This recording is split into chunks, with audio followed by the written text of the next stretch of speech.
You're listening to the Betoota Advocates Weekly News Wrap on Desert Rock FM 96.5. Welcome back to the Betoota Weekly News Bulletin. You're joined by myself, Clancy Overall, editor of the Betoota Advocate. Today, alongside Errol Parker, editor-at-large. Hello, Errol. Hello, Clancy. How are you? All right, mate. Good to have our little Don't believe that for a second. Well, yeah. Wendell. I'm a little bit hungover. And we've got our young fella back here, Wendell Hussey, the newsreader, the Kay McGrath of the Diamantina Shire. I've said it before. How are you, mate? Very well, thanks, boys. Great to be back in the booth after a week off. How was Port Douglas, was it? Sensational, yeah. Got up there, as I said to Errol before, got the jet ski out, got the fishing rod out. Real regional man's holiday up there. It was sensational. Beautiful. And the show today is brought to you by the kings of Australian swimwear, Budgie Smuggler. Yeah, whether you need some smugglers or smugglets for your team, event mates or self, or you need masks to keep you COVID-free, Budgie Smuggler has got you sorted. That's right. Don't punish the world with shin swingers like some sort of, 16-year-old schoolie. Get yourself some smugglers in time for summer. And do it with the code BETOOTA, BETOOTA.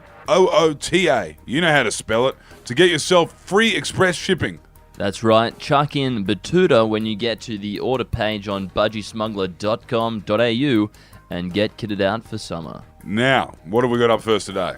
Well, we'll start off with a breaking national story, and that is Scotty from Marketing offers every aged care resident a scratchy in the wake of these damning Royal Commission findings. Yes, following revelations that the federal government's actions were insufficient to ensure the aged care sector was prepared for the COVID-19 outbreak, Scotty from Marketing has responded in trademark style, rolling out nationwide scratchy gifts for all those in aged care facilities. Apparently he wanted to give them all a Donut King Cinnamon Donut as well.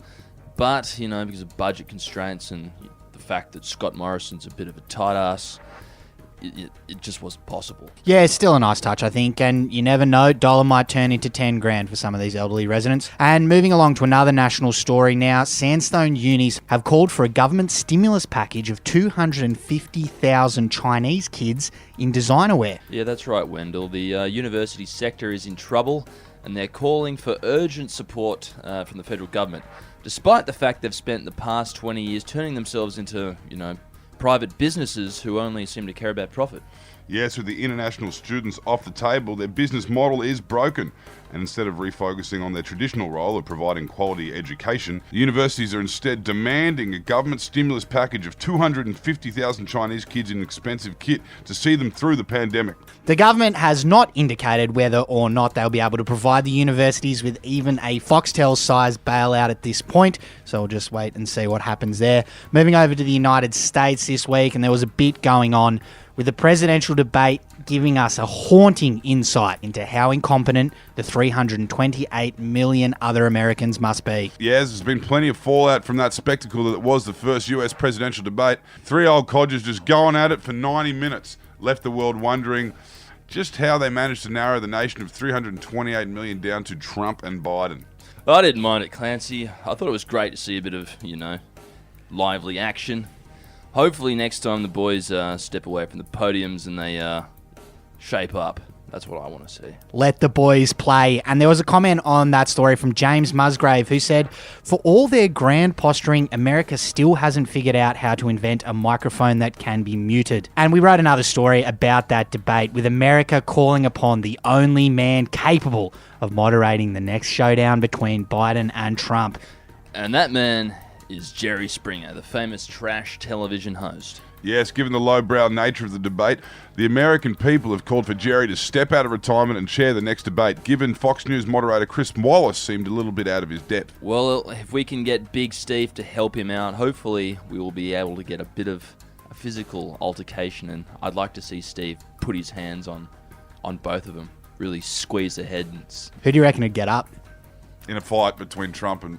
Yeah. Trump would towel up Biden, I think. You reckon? Yeah, I reckon Trump would chin the fuck out of Biden. I reckon Biden could have a little bit of judo that he might I have think back that in the Biden's day. A little bit of Biter. Scranton, Bit of a- Pennsylvania. Bit of a leg sweep or He something would like bite that. him.